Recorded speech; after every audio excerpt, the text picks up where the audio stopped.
यदि आप कर्ज में डूबे हुए हैं और आर्थिक तंगी से परेशान हैं, तो आपको सूर्य देव के इस महामंत्र का जाप अवश्य करना चाहिए। यह मंत्र बहुत ही शक्तिशाली और प्रभावशाली मंत्र है। इस मंत्र के नियमित 108 बार जाप करने मात्र से ही कर्ज में शीघ्र ही मुक्ति मिलती है, धन और संपत्ति में वृद्धि होती है, घर परिवार में सौभाग्य और शांति बनी रहती है। इस मंत्र से आप कर्ज मुक्त हो जाओगे, धन वृद्धि आपके जीवन में होने लगेगी। सूर्य भगवान बहुत ही दयालु हैं, वह अपने भक्तों की मनोकामनाओं को पूरी करते हैं। इस महामंत्र के नियमित 108 बार जाप करने से आपकी सभी मनोकामनाएं पूरी हो जाएंगी और आपके जीवन में धन की कोई भी कमी नहीं रहेगी।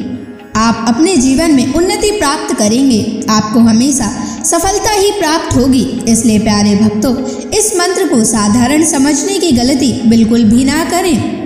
यह मंत्र बहुत ही प्रभावशाली मंत्र है। इस मंत्र का प्रभाव तुरंत ही दिखाई देने लगता है। अगर आप सच्ची श्रद्धा के साथ इस मंत्र का नियमित 108 बार जाप करेंगे तो आपका जीवन खुशियों से भर जाएगा और आपके जीवन में कभी भी धन की कमी नहीं आएगी। इसलिए प्यारे भक्तों, इस मंत्र का नियमित 108 बार जाप करें और पूरी श्रद्धा के साथ करें। अगर आप सूर्य देव का आशीर्वाद प्राप्त करना चाहते हैं तो इस वीडियो को लाइक और चैनल को सब्सक्राइब जरूर कर दीजिए और कमेंट बॉक्स में जय सूर्य देव अवश्य लिख दीजिए। तो चलिए भक्तों, मंत्र का जाप करना प्रारंभ करते हैं। ओम ह्रीं श्रीं सूर्याय सहस्र तेजसे महाधन प्रदायकाय नमः। ओम ह्रीं श्रीं सूर्याय सहस्र तेजसे महाधन प्रदायकाय नमः। ओम ह्रीं श्रीं सूर्याय सहस्र तेजसे महाधन प्रदायकाय नमः। ओम ह्रीं श्रीं सूर्याय सहस्र तेजसे महाधन प्रदायकाय नमः। ओम ह्रीं श्रीं सूर्याय सहस्र तेजसे महाधन प्रदायकाय नमः। ओम ह्रीं श्रीं सूर्याय सहस्र तेजसे महाधन प्रदायकाय नमः। ओम ह्रीं श्रीं सूर्याय सहस्र तेजसे महाधन प्रदायकाय नमः।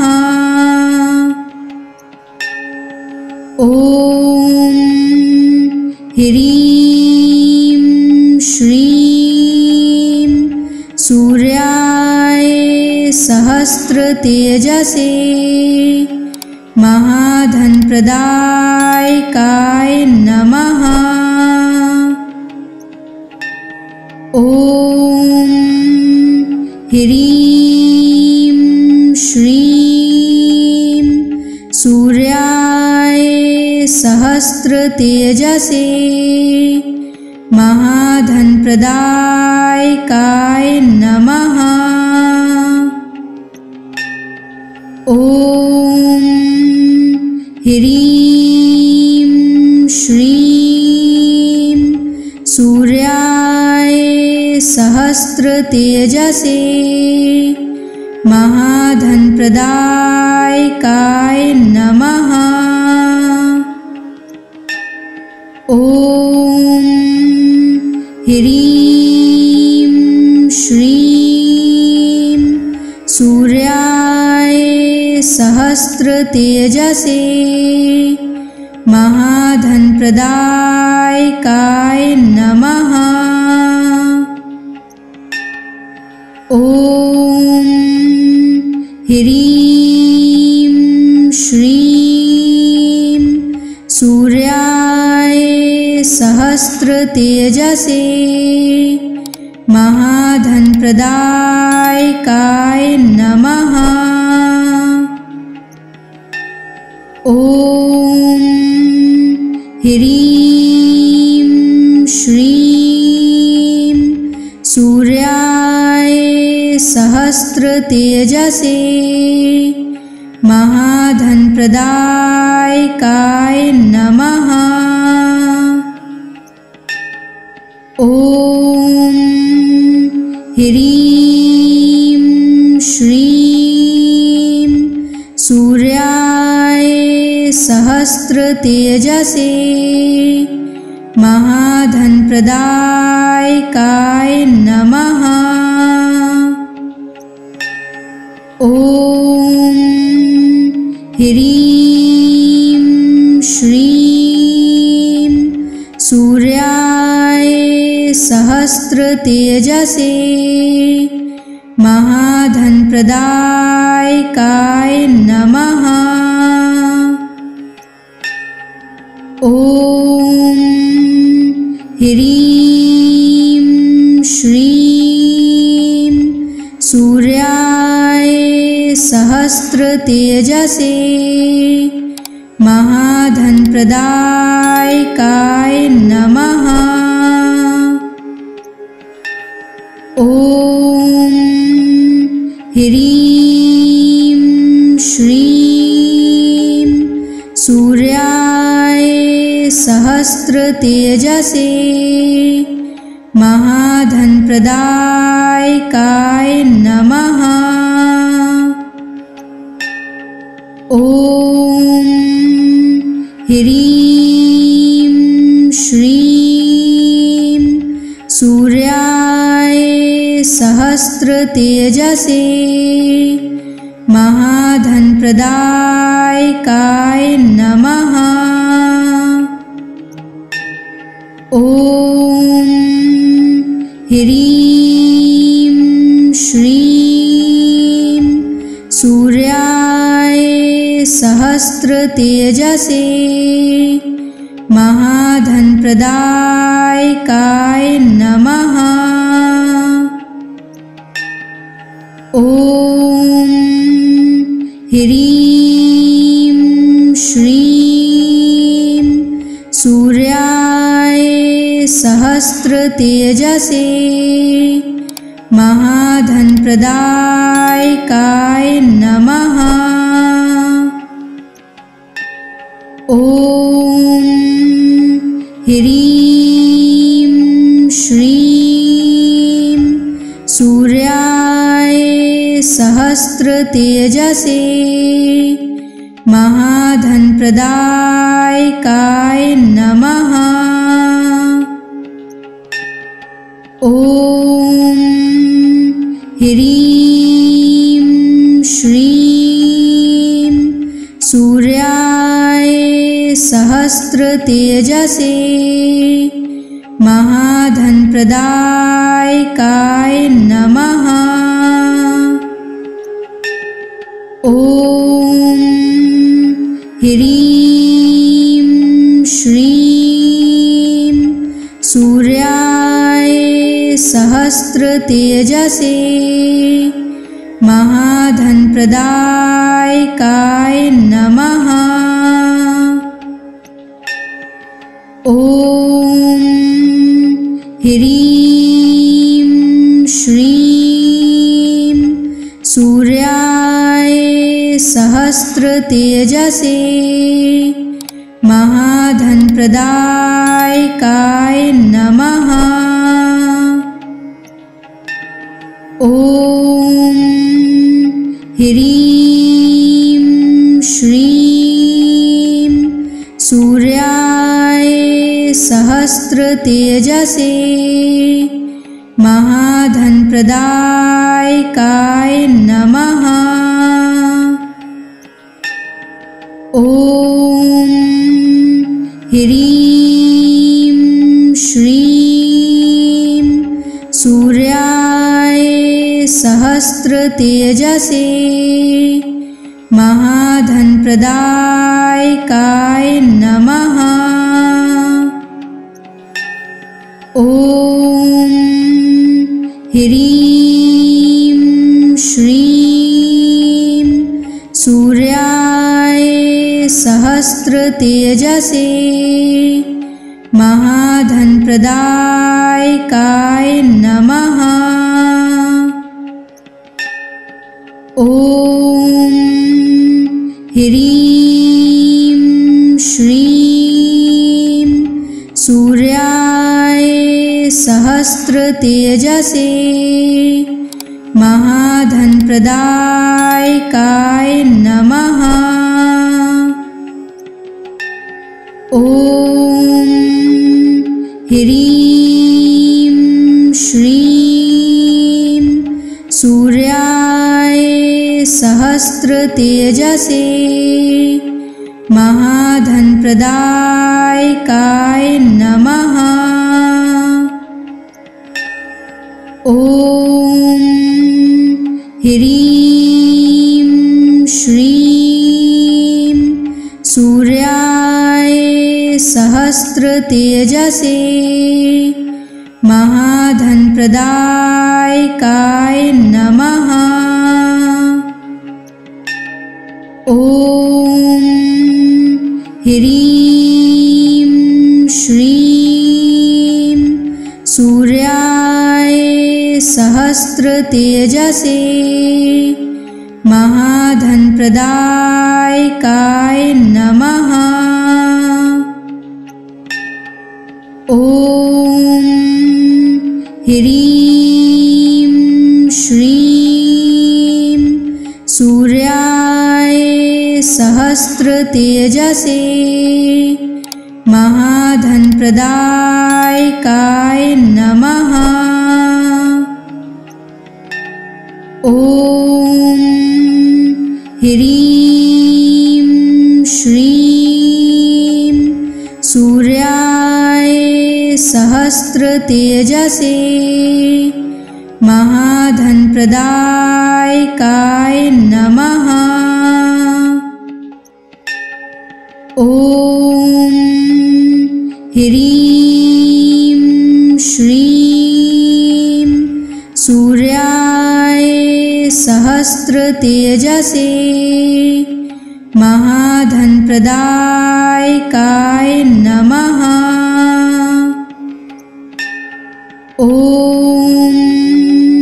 ह्रीं श्रीं सूर्याय सहस्रतेजसे महाधनप्रदायकाय नमः।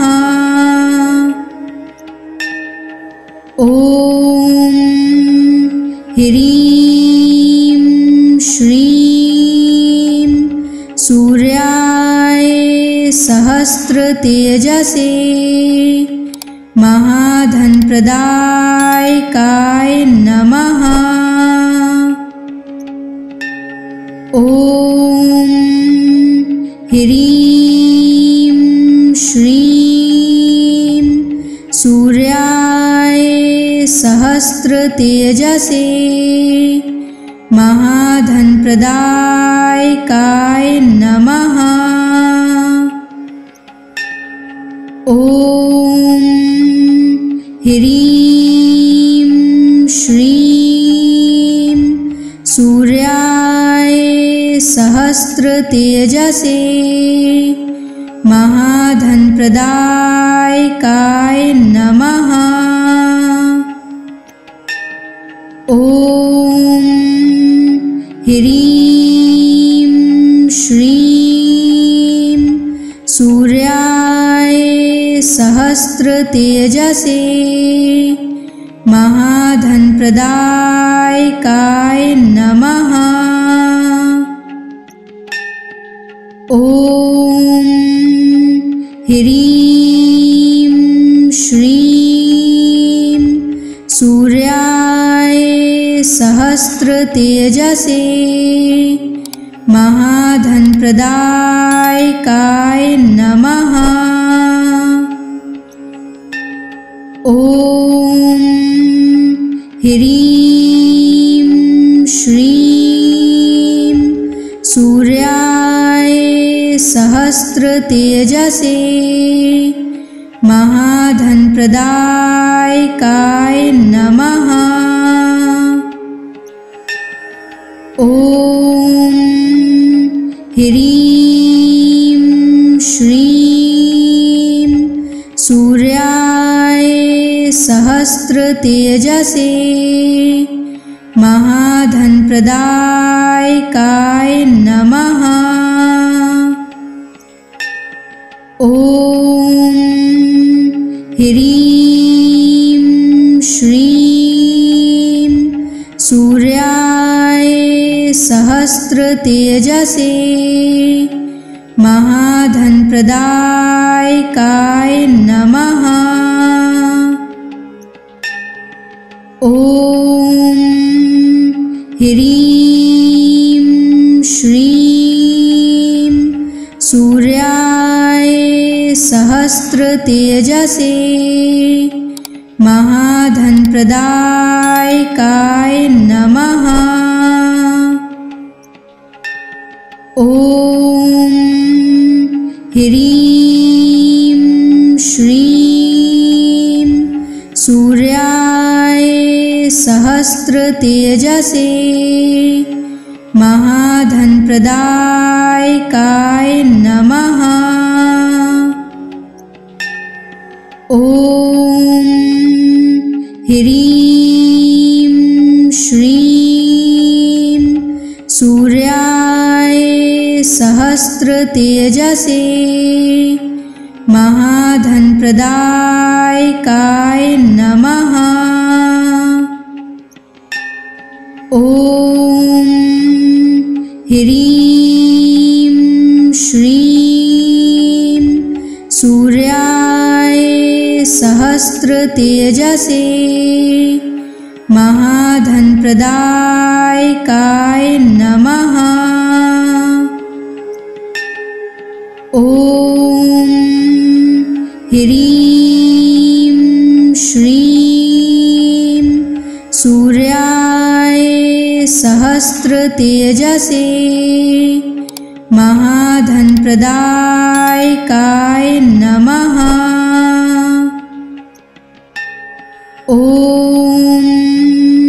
ह्रीं श्रीं सूर्याय सहस्रतेजसे महाधनप्रदायकाय नमः। ॐ ह्रीं श्रीं सूर्याय सहस्रतेजसे महाधनप्रदायकाय नमः। ॐ ह्रीं श्रीं सूर्याय सहस्रतेजसे महाधनप्रदायकाय नमः। ॐ ह्रीं श्रीं सूर्याय सहस्रतेजसे महाधनप्रदायकाय नमः। ॐ ह्रीं श्रीं सूर्याय सहस्रतेजसे महाधनप्रदायकाय नमः।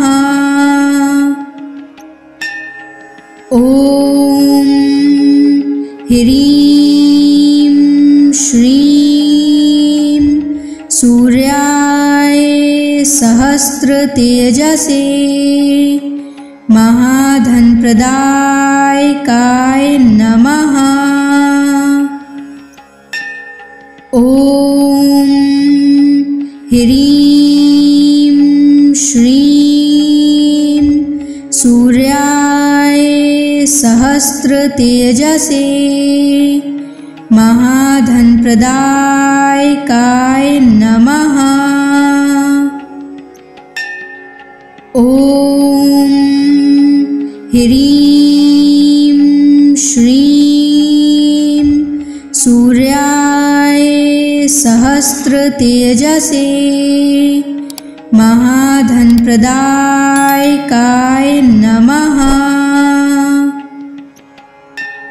ॐ ह्रीं श्रीं सूर्याय सहस्रतेजसे महाधनप्रदायकाय नमः। ॐ ह्रीं श्रीं सूर्याय सहस्रतेजसे महाधनप्रदायकाय नमः। ॐ ह्रीं श्रीं सूर्याय सहस्रतेजसे महाधनप्रदायकाय नमः। ॐ ह्रीं श्रीं सूर्याय सहस्रतेजसे महाधनप्रदायकाय नमः। ॐ ह्रीं श्रीं सूर्याय सहस्रतेजसे महाधनप्रदायकाय नमः। ॐ ह्रीं श्रीं सूर्याय सहस्रतेजसे महाधनप्रदायकाय नमः। ॐ ह्रीं श्रीं सूर्याय सहस्रतेजसे महाधनप्रदायकाय नमः। ॐ ह्रीं श्रीं सूर्याय सहस्रतेजसे महाधनप्रदायकाय नमः। ॐ ह्रीं श्रीं सूर्याय सहस्रतेजसे महाधनप्रदायकाय नमः। ॐ ह्रीं श्रीं सूर्याय सहस्रतेजसे महाधनप्रदायकाय नमः। ॐ ह्रीं श्रीं सूर्याय सहस्रतेजसे महाधनप्रदायकाय नमः।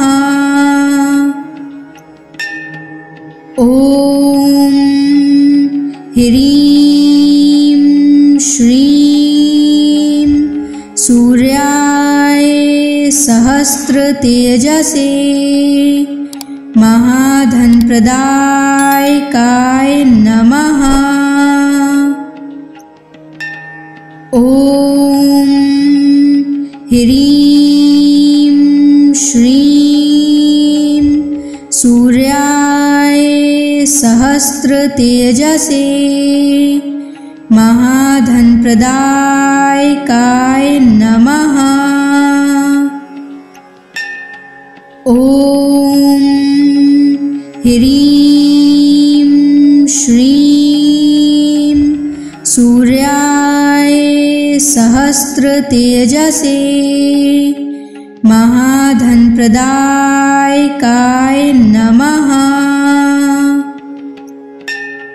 ॐ ह्रीं श्रीं सूर्याय सहस्रतेजसे महाधनप्रदायकाय नमः। ॐ ह्रीं श्रीं सूर्याय सहस्रतेजसे महाधनप्रदायकाय नमः। ॐ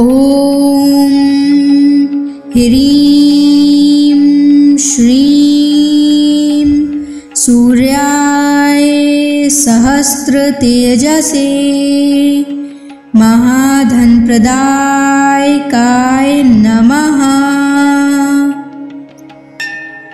ॐ ह्रीं श्रीं सूर्याय सहस्रतेजसे महाधनप्रदायकाय नमः। ॐ ह्रीं श्रीं सूर्याय सहस्रतेजसे महाधनप्रदायकाय नमः। ॐ ह्रीं श्रीं सूर्याय सहस्रतेजसे महाधनप्रदायकाय नमः। ॐ ह्रीं श्रीं सूर्याय सहस्रतेजसे महाधनप्रदायकाय नमः। ॐ ह्रीं श्रीं सूर्याय सहस्रतेजसे महाधनप्रदायकाय नमः। ॐ ह्रीं श्रीं सूर्याय सहस्रतेजसे महाधनप्रदायकाय नमः। ॐ ह्रीं श्रीं सूर्याय सहस्रतेजसे महाधनप्रदायकाय नमः। ॐ ह्रीं श्रीं सूर्याय सहस्रतेजसे महाधनप्रदायकाय नमः। ॐ ह्रीं श्रीं सूर्याय सहस्रतेजसे महाधनप्रदायकाय नमः।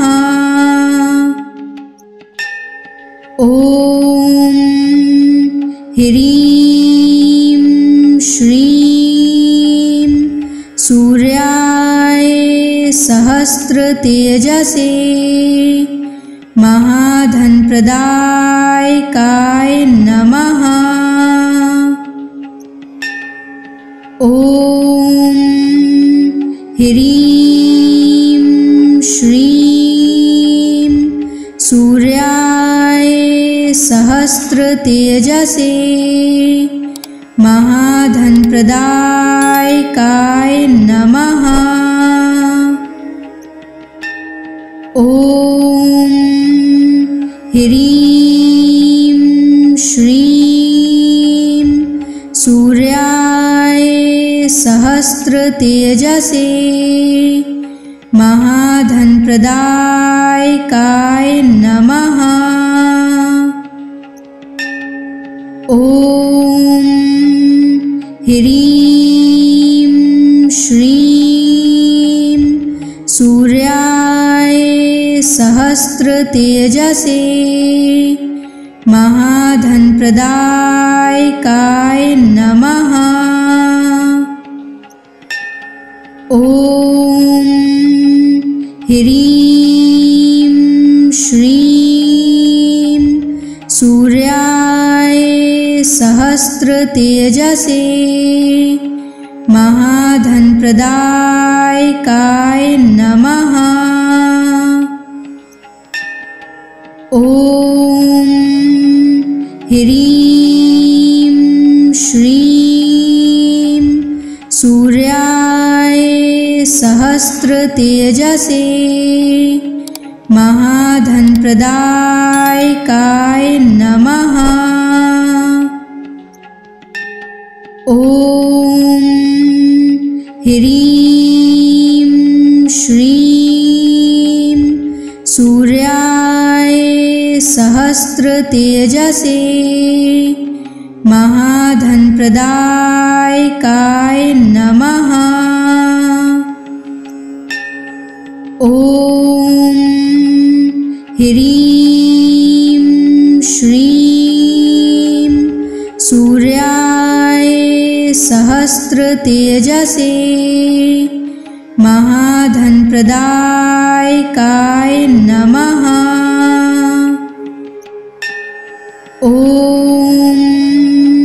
ह्रीं श्रीं सूर्याय सहस्रतेजसे महाधनप्रदायकाय नमः। ॐ ह्रीं श्रीं सूर्याय सहस्रतेजसे महाधनप्रदायकाय नमः। ॐ ह्रीं श्रीं सूर्याय सहस्रतेजसे महाधनप्रदायकाय नमः। ॐ ह्रीं श्रीं सूर्याय सहस्रतेजसे महाधनप्रदायकाय नमः। ॐ ह्रीं श्रीं सूर्याय सहस्रतेजसे महाधनप्रदायकाय नमः। ॐ ह्रीं श्रीं सूर्याय सहस्रतेजसे महाधनप्रदायकाय नमः। ॐ ह्रीं श्रीं सूर्याय सहस्रतेजसे सहस्रतेजसे महाधनप्रदायकाय नमः। ॐ ह्रीं श्रीं सूर्याय सहस्रतेजसे महाधनप्रदायकाय नमः। ॐ ह्रीं श्रीं सूर्याय सहस्रतेजसे महाधनप्रदायकाय नमः। ॐ ह्रीं श्रीं सूर्याय सहस्रतेजसे महाधनप्रदायकाय नमः। ॐ ह्रीं श्रीं सूर्याय सहस्रतेजसे महाधनप्रदायकाय नमः। ॐ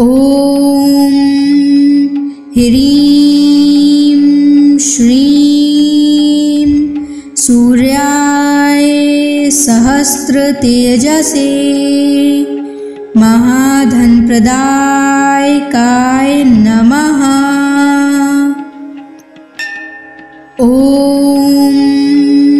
ह्रीं श्रीं सूर्याय सहस्रतेजसे महाधनप्रदायकाय नमः।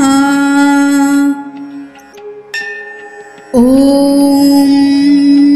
ह्रीं श्रीं सूर्याय सहस्रतेजसे महाधनप्रदायकाय नमः। ॐ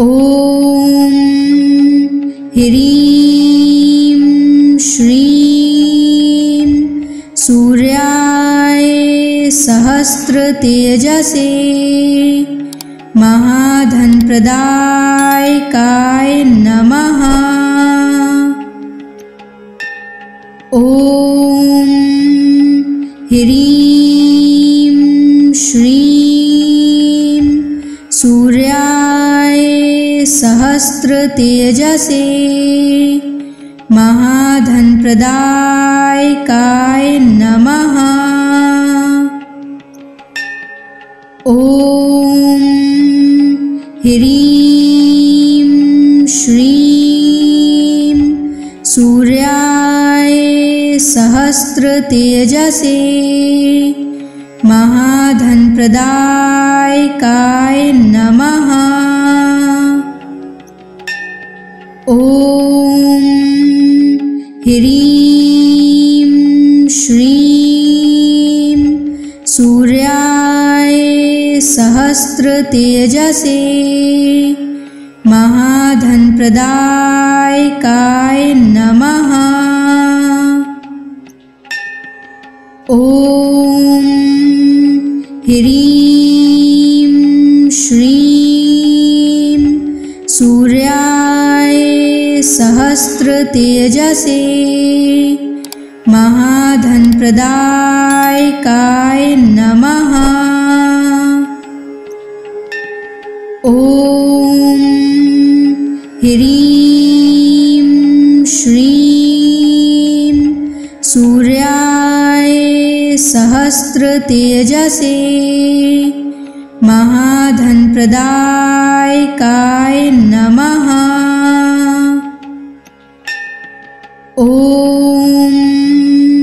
ह्रीं श्रीं सूर्याय सहस्रतेजसे महाधनप्रदायकाय नमः।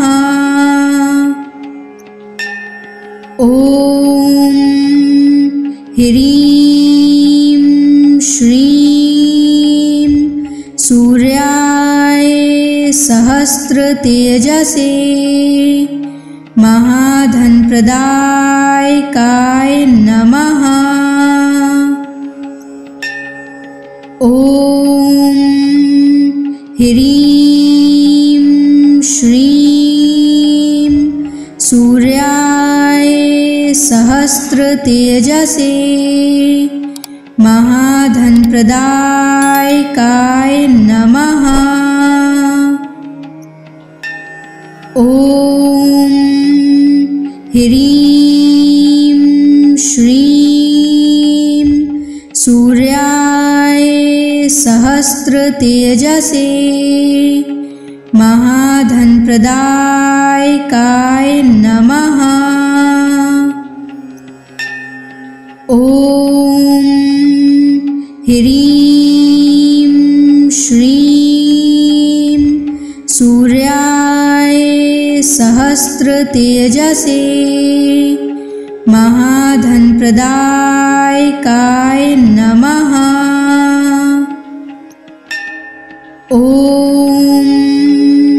ह्रीं श्रीं सूर्याय सहस्रतेजसे महाधनप्रदायकाय नमः। ॐ ह्रीं श्रीं सूर्याय सहस्रतेजसे महाधनप्रदायकाय नमः।